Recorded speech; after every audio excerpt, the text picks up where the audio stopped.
Sir ಇದಕ್ಕೆ ರಾಜ್ಯಕ್ಕೆ commercial taxing ಆಗಿರೋದು ದೇಶಾದ್ಯಂತ ಗೊತ್ತಿದೆ ಅಲ್ಲ, ದೇಶಾದ್ಯಂತ ಗೊತ್ತಾಯ್ತು, ಇಡೀ ದೇಶ ಸುದ್ದಿ ಆಗ್ತಾ ಇದೆ ಇದು.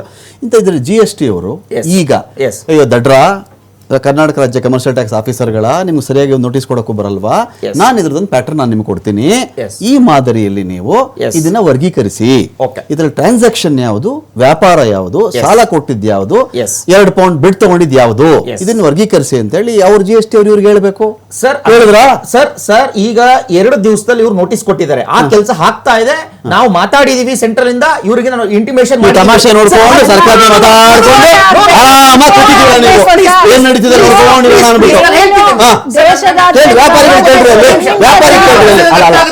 ವ್ಯಾಪಾರಿಗಳ ಸಮಸ್ಯೆ ಬಗ್ಗೆ ವ್ಯಾಪಾರಿಗಳ ಸಮಸ್ಯೆ ನಮ್ಗೆ ಅರ್ಥ ಆಗುತ್ತೆ. ಇಲ್ಲಿ ಸಿದ್ದರಾಮಯ್ಯನವರು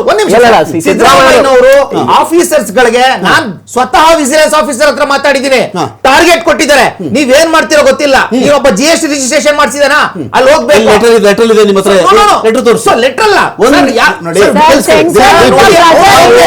ನೋಟಿಸ್ ಕೊಡಬೇಕು, ವಸೂಲಿ ಮಾಡ್ಬೇಕು.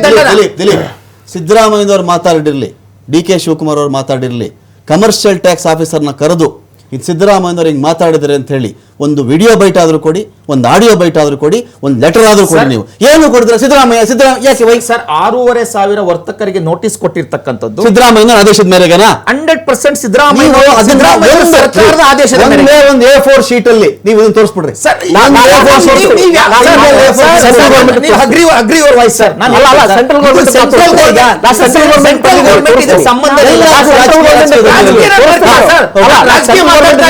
ನಾನು ಕಾಂಗ್ರೆಸ್ ವಕ್ತಾರಿಗೆ ಈ ಮೂಲಕ ಚಾಲೆಂಜ್ ಮಾಡ್ತೀನಿ,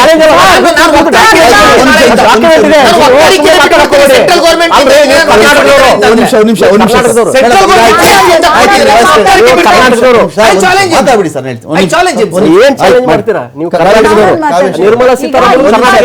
ಇಶ್ವಿಯಿಂದನೂ ಆಗಿದೆ ಸರ್, ಆಯ್ತಾ? ಅವತ್ತಿನಿಂದ ಟಿಲ್ಲು ಇವತ್ತಿನವರೆಗೂ ನೋಟಿಸ್ ಬಂದು ಎಷ್ಟು ದಿನ ಆಯ್ತು ಮೇಡಮ್ ವ್ಯಾಪಾರಿಗಳಿಗೆ? ಅಲ್ಲೇ ಒಂದು ವಾರದಿಂದನೂ ಇದೆ ಸರ್, ನಮ್ಗೆ ಬಂದಿದೆ ಗಮನಕ್ಕೆ. ಮೇಡಮ್ ನೀವ್ ಏನಕ್ಕೆ ವಿಚಾರಿಸಿಲ್ಲ? ನಮಗ್ ಬಂದಿರ್ಲಿಲ್ಲ, ಬಂದಿರೋರು ನಮ್ಗೆ ಹೇಳಿರೋದು, ವಿಚಾರಿಸಿಲ್ಲ, ನಮ್ದು ಕರ್ತವ್ಯ. ಯಾಕೆ ಉಪಾಧ್ಯಕ್ಷೆಯಾಗಿ ಏನ್ ಮೇಡಮ್, ಎಲ್ರು ಭಯ ಪಡೋ ಸಹಜ.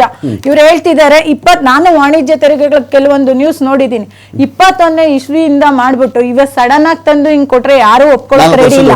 ಕರೆಂಟ್ ಅಕೌಂಟ್ ಮಾಡ್ಸಿಲ್ಲ ಅನ್ನೋದು ಇದುವರೆಗೂ ಒಬ್ರು ಫೋನ್ ಪೇ ಅವ್ರಿಗೂ ಹೇಳಿಲ್ಲ, ಬೀದಿ ಬದಿ ವ್ಯಾಪಾರಿಗಳಿಗೆ.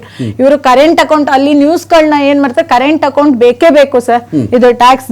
ಇವರು ವಹಿವಾಟುಗಳು 1000 ಇರುತ್ತೆ, ಯಾವ್ದು ಸೇವಿಂಗ್ಸ್ ಅಕೌಂಟ್ ಅಲ್ಲಿ ಇದ್ರದೇ ಅಂತ ಹೇಳಕ್ಕಾಗಲ್ಲ, ಅವರು ಸ್ಲಿಪ್ ಇಟ್ಕೊಂಡಿರಕ್ಕಾಗಲ್ಲ. ಬೇರೆ ಫ್ರೆಂಡ್ ಯಾರೋ ನಿಮ್ಮ ಅಕೌಂಟ್, ನನ್ನ ಅಕೌಂಟ್ ಸರಿಯಾಗಿ ವರ್ಕ್ ಆಗ್ತಿಲ್ಲ, ನಾನು ಹಾಕಿರ್ತೀನಿ ಅಂತ ಬೇರೆ ಯಾರೋ ಹಾಕಿರ್ತಾರೆ 1 ಲಕ್ಷ, ಅದನ್ನ ಇಟ್ಕೊಂಡು ತೋರ್ಸಕ್ಕಾಗಲ್ಲ. ಫ್ರೆಂಡ್ ಇದಕ್ಕೆ ತೋರಿಸ್ತಾ ಅಂತ 6 ವರ್ಷ 5 ವರ್ಷದಿಂದ 4 ವರ್ಷದಿಂದ ಇಟ್ಕೊಳಕ್ಕಾಗಲ್ಲ. ಇವ್ರು ಅದನ್ನ ಗಮನ ಇರ್ಲಿ. ಮತ್ತೆ ಈ ಸೆಂಟ್ರಲ್ ಇಂದ ಬರ್ದಾನೆ ಗಮನಕ್ಕೆ ಹೋಗ್ದಾನೆ ಇವ್ರು ಟ್ಯಾಕ್ಸ್ ಇಲ್ಲಿ ಹಾಕಕ್ಕಾಗಲ್ಲ, ಹೌದಲ್ವಾ? ಆಮೇಲೆ ಇವ್ರು ಈಗ ದಿಲೀಪ್ ಅವರೇ ಇಟ್ಕೋಬೇಡ್ರಿ,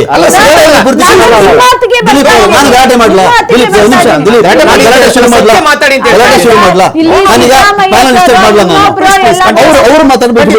ನಿಮ್ ಟೈಮ್ ಬಂದಾಗ ದಯವಿಟ್ಟು ಬೈಟ್ ನೋಡ್ಕೊಂಡು ಮಾತಾಡಿ, ಯಾರ್ದು ಡಿಸ್ಟರ್ಬ್ ಮಾಡಬೇಡಿ. UPI ಮಾಡೋಣ, ಒಂದು UPI ಮಾಡಿ ಭಾರತ ದೇಶನ ಒಂದು UPI ಮೂಲಕ ಒಂದು ಬೆಳವಣಿಗೆ ರೀತಿಲಿ ಎಲ್ಲಾ ಬಡ ಜನಗಳು ಸ್ವಲ್ಪ ಅವೇರ್ನೆಸ್ ಒಳ್ಳೆ ರೀತಿಲಿ ಬೆಳವಣಿಗೆ ಆಗ್ಲಿ. ಮತ್ತೆ ಬ್ಯಾಂಕ್ಗಳಲ್ಲಿ ರಶ್ ಆಗ್ತಾ ಇತ್ತು, ಬ್ಯಾಂಕ್ದು ವಹಿವಾಟುಗಳೆಲ್ಲ UPI ಮೂಲಕ ಆಗ್ಬೇಕು ಅಂತ ಮಾಡಿದ್ಮೇಲೆ ಅದಕ್ಕೊಂದು ಸಮಂಜಸವಾದ ರೀತಿಯಲ್ಲಿ ಅವ್ರಿಗೆ ಫಸ್ಟ್ ಇನ್ಫಾರ್ಮೇಶನ್ ಕೊಡ್ಬೇಕು. ಎಲ್ಲರೂ ಬುದ್ಧಿವಂತ. ನಿಮಗೆ 40 ಲಕ್ಷ ಆದ್ಮೇಲೆ ಗೂಡ್ಸ್ ವಿಚಾರಗಳಿದ್ರೆ ಇದನ್ನ ರಿಜಿಸ್ಟರ್ ಮಾಡಿಸ್ಕೋಬೇಕು GST ಅಂತ ಹೇಳಿ ಎಲ್ಲೂ ಬಂದಿಲ್ಲ ಸರ್. ನಿಮ್ಗೆ ಗೊತ್ತಿಲ್ವಾ? ಬಂದಿದೆ, ಅದು ನಿಮ್ಗೆ ಗೊತ್ತಿಲ್ವಾ? ಗೊತ್ತಿಲ್ಲ ಸರ್. ನಾನು ಆಗ್ಲೇ ಇದು ಮಾತಾಡ್ತಿದ್ದೆ. ಈಗ ಬೀದಿ ಬದಿ ವ್ಯಾಪಾರಿಗಳು ಅಂದ್ರೆ ಎಲ್ಲರೂ ಕೂಡ ಈ ಆರ್ಥಿಕ ತಜ್ಞರಾಗಬೇಕಾಗಿಲ್ಲ, ಆರ್ಥಿಕ ಶಿಕ್ಷಿತರು ಆಗಿರಲೇಬೇಕಿಲ್ಲ. ಅವರವ್ರ ಅನುಕೂಲಕ್ಕೆ ಒಬ್ಬರು ಸೊಪ್ಪು ಮಾರ್ತಾರೆ, ಒಬ್ಬರು ತರಕಾರಿ ಮಾರ್ತಾರೆ, ಒಬ್ಬರು ಹಾಲು ಮಾರ್ತಾರೆ, ಒಬ್ಬರು ಬೇಕರಿ ಪದಾರ್ಥ ಮಾರ್ತಾರೆ.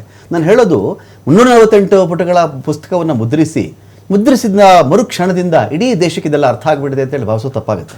ಹಾಗಂತ ಟ್ಯಾಕ್ಸ್ ಕಟ್ಬೇಡಿ ಅಂತ ನಾವು ಹೇಳ್ತಾ ಇದ್ದೀವಾ? ನೋ, ಟ್ಯಾಕ್ಸ್ ಕಟ್ಟಬೇಕು, ಪ್ರತಿಯೊಬ್ಬರ ಕರ್ತವ್ಯ. ಟ್ಯಾಕ್ಸಿಂದನೇ ದೇಶ ನಡೆಯೋದು. ಇದಿರ್ತಕ್ಕಂಥ ಗೊಂದಲವನ್ನು ನಿವಾರಿಸುವಂಥ ಜವಾಬ್ದಾರಿ ಯಾರದ್ದು ಅಂತ.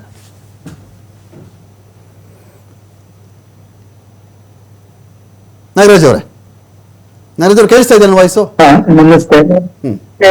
ಕೇಳಿಸ್ತಾ ಇದೆ. ನಮಸ್ತೆ ರಮಕಾಂತ್. ಒಂದು ವಿಚಾರ ನಾನು ಇಲ್ಲಿ ಹೇಳಲಿಕ್ಕೆ ಶುರು ಮಾಡ್ತೀನಿ. ಪ್ರಥಮದಲ್ಲಿ ಇದು ರಾಜಕೀಯ ವಿಚಾರ ಅಲ್ಲ.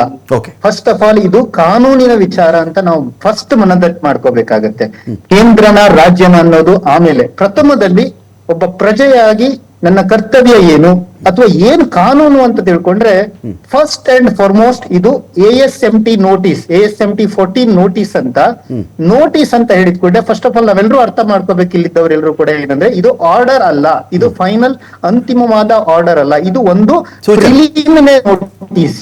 ASMT preliminary notice. ಇದು ಡಿಪಾರ್ಟ್ಮೆಂಟ್ ಏನ್ ಮಾಡುತ್ತೆ ತನ್ನ ಕಾರ್ಯವೈಖರಿಯಲ್ಲಿ, ನಿನ್ನ UPI ಟ್ರಾನ್ಸಾಕ್ಷನ್ ಇಷ್ಟಾಗಿದೆ, ಇದು ಮೋರ್ ದನ್ 40 lakhs ಆಗಿದೆ, ಆದ್ರಿಂದ ಇದಕ್ಕೆ ನನ್ಗೆ ಬ್ರೇಕಪ್, ನನ್ಗೆ ಎಕ್ಸ್ಪ್ಲನೇಷನ್, ನನ್ಗೆ ಡಾಕ್ಯುಮೆಂಟೇಶನ್ ಕೊಟ್ರೆ ಅದನ್ನ ಬ್ರೇಕಪ್ ಮಾಡಿ ಎಷ್ಟು ಬರುತ್ತೆ ಹೇಗೆ ಅನ್ನುವಂಥದ್ದು, ನೀವು ಅದು ಕೊಡ್ಲಿಲ್ಲ ಅಂದ್ರೆ ಏನೇನ್ ಆಗತ್ತೆ ಅನ್ನುವಂತ ಒಂದು it is N preliminary notice issued by the commercial tax department. So ಹಾಗಾಗಿ ನಾವೆಲ್ಲರೂ ಏನ್ ಅರ್ಥ ಮಾಡ್ಕೋಬೇಕು ಅಂದ್ರೆ ಇದು ಫೈನಲ್ ಆರ್ಡರ್ ಅಲ್ಲ, ಇದು ನೋಟಿಸ್ ಕೊಟ್ಟಿರುವಂತದ್ದು. UPI ಅಲ್ಲಿ 40 ಲಕ್ಷಕ್ಕೂ ಹೆಚ್ಚಿನ ಟ್ರಾನ್ಸಾಕ್ಷನ್ ಯಾರು ಮಾಡಿರ್ತಾರೆ ಅವರಿಗೊಂದು ನೋಟಿಸ್ ಕೊಡೋದ್ರ ಮೂಲಕ ಈ ಒಂದು ಅನ್ನುವಂಥದ್ದು ಇದಾದ ಕೂಡಲೇ ನಾವೇನ್ ಮಾಡ್ಬೇಕು, ವರ್ತಕನಾಗಿ ಇಡೀ ರಾಜ್ಯಾದ್ಯಂತ ಅನೇಕರು ಇದನ್ನ ನೋಡ್ತಾ ಇದ್ದಾರೆ. ಇಲ್ಲಿ ಒಬ್ಬ ವರ್ತಕನಾಗಿ ನನಗೆ ನೋಟಿಸ್ ನಾನೇನ್ ಮಾಡಬೇಕು ಅಂತ ತಿಳ್ಕೊಂಡ್ರೆ ಬೇಕಾಗತ್ತಂದ್ರೆ ಆ ನೋಟಿಸ್ಗೆ ವಿದಿನ್ 14 to 15 days ಟೈಮ್ ಸಿಗುತ್ತೆ. ಆ ಟೈಮ್ ಒಳಗಡೆ ಒಂದು ರಿಟರ್ನ್ ರಿಪ್ಲೈ ಅನ್ನ ಫೈಲ್ ಮಾಡ್ಬೇಕಾಗತ್ತೆ, ಅಥವಾ ಅಡಿಷನಲ್ ಟೈಮ್ ನನಗೆ ಇನ್ನೂ ಹೆಚ್ಚಿನ ಸಮಯ ಬೇಕಾಗತ್ತೆ ಇದಿಷ್ಟು ಮಾಹಿತಿ ಕೊಡೋದಕ್ಕೆ ಅಂತ ಹೇಳಿ ಒಂದು ಪ್ರಥಮವಾಗಿ ಒಂದು ರಿಪ್ಲೈ ಲೆಟರ್ ಅನ್ನ ಅವರು ಡಿಪಾರ್ಟ್ಮೆಂಟ್ ಗೆ ಸಬ್ಮಿಟ್ ಮಾಡಬೇಕಾಗುತ್ತೆ. ಇದು ಫಸ್ಟ್ ಪಾರ್ಟ್ ಒಬ್ಬ ವರ್ತಕನಾಗಿ ಮಾಡ್ಬೇಕಾಗಿರುವಂತ ಕೆಲಸ. ನಾನು ಆಗ್ಲೇ ಹೇಳಿದೆ ಇದು ರಾಜಕೀಯದ ವಿಚಾರ ಅಲ್ಲ. ಹೇಗೆ ನನ್ನ ಟ್ರಾಫಿಕ್ ನಾನು ಜಂಪ್ ಆದಾಗ ಆಟೋಮ್ಯಾಟಿಕಲಿ ನನ್ನ RC ನಂಬರ್ ಅಲ್ಲಿ ನನ್ನ ಪೆನಾಲ್ಟಿ ಲೋಡ್ ಆಗುತ್ತೆ, ಅದೇ ರೀತಿಯಲ್ಲಿ ಆರ್ಟಿಫಿಷಿಯಲ್ ಇಂಟೆಲಿಜೆನ್ಸ್ ಅನ್ನುವಂಥದ್ದು ಇವತ್ತು ಎಲ್ಲ ಇಲಾಖೆಯಲ್ಲೂ ಕೂಡ ಎಂಬೆಡ್ ಆಗಿರುವುದರಿಂದ ಈ ಮಾಹಿತಿಗಳೇನಿರುತ್ತೆ UPI ಟ್ರಾನ್ಸಾಕ್ಷನ್ ಆಗ್ಲಿ ಅಥವಾ ಬ್ಯಾಂಕ್ ಅಲ್ಲಿ ವ್ಯವಹಾರ ಮಾಡೋ ಟ್ರಾನ್ಸಾಕ್ಷನ್ಸ್ ಆಗ್ಲಿ ಅಥವಾ ನಮ್ಮ ಕ್ಯಾಶ್ ಡಿಪಾಸಿಟ್ ಟ್ರಾನ್ಸಾಕ್ಷನ್ಸ್ ಗಳಾಗ್ಲಿ ಇದೆಲ್ಲನೂ ಕೂಡ ಆರ್ಟಿಫಿಷಿಯಲ್ ಇಂಟೆಲಿಜೆನ್ಸ್ ಮೂಲಕ ಇಲಾಖೆಗಳಿಗೆ ಈ ಮಾಹಿತಿ ರವಾನೆ ಆಗುತ್ತೆ. ಆ ಕಾರಣದಿಂದ ನಾವು ಏನ್ ಮಾಡ್ಬೇಕು, ಒಬ್ಬ ವರ್ತಕನಾಗಿ ನಾನು ಏನ್ ಮಾಡ್ಬೇಕು ಅನ್ನೋದನ್ನ ಅವನು ತಿಳ್ಕೊಬೇಕಾಗತ್ತೆ. ಈ ನೋಟಿಸ್ ಬಂದ ಕೂಡಲೇ ಯಾರು ಕೂಡ ಆತಂಕಕ್ಕೆ ಒಳಗಾಗದೆ ಪ್ರಥಮದಲ್ಲಿ ಅವರು ಒಂದು ತನ್ನ ಹತ್ತಿರದ ತನಗೆ ಗೊತ್ತಿರುವ ಒಂದು ಲೆಕ್ಕ ಪರಿಶೋಧಕರು ಅಥವಾ ಆರ್ಥಿಕ ತಜ್ಞರು ಅಥವಾ ನೇರವಾಗಿ ಇಲಾಖೆಗೆ ತಲುಪುವುದರ ಮೂಲಕ ಅಲ್ಲಿ ಅವರು ಆ ಟೋಟಲ್ ಬಂದಿರುವಂತ ನೋಟಿಸ್ಗೆ ಅವರು ಬ್ರೇಕಪ್ ಕೊಡಬೇಕಾಗತ್ತೆ. ಇದರಲ್ಲಿ ಟ್ಯಾಕ್ಸೇಬಲ್ ಸೇಲ್ಸ್ ಎಷ್ಟಿದೆ, ಇದರಲ್ಲಿ ಪರ್ಸನಲ್ ಟ್ರಾನ್ಸಾಕ್ಷನ್ ಎಷ್ಟಿದೆ, ಟ್ಯಾಕ್ಸೇಬಲ್ ಅಲ್ಲೂ ಕೂಡ ಎಕ್ಸೆಂಪ್ಷನ್ ಇದೆ. ಎಷ್ಟೋ ಒಂದು ಕಮೋಡಿಟಿಗಳಿಗೆ ವಸ್ತುಗಳಿಗೆ ಏನಿದೆ 0 ಟ್ಯಾಕ್ಸ್ ಇದೆ, ಕೆಲವೊಂದು ಟ್ಯಾಕ್ಸ್ ಗಳಿಂದ ಹೊರತುಪಡಿಸಿರುವಂತ ಎಷ್ಟೋ ಐಟಮ್ಸ್ ಗಳಿರುತ್ತೆ. ಹಾಗಾಗಿ ಒಬ್ಬ ವ್ಯಕ್ತಿ ನೋಟಿಸ್ ಬಂದ ಕೂಡಲೇ ತಾನು ಅದಕ್ಕೆ ಸರಿಯಾದ ಪ್ರತ್ಯುತ್ತರವನ್ನು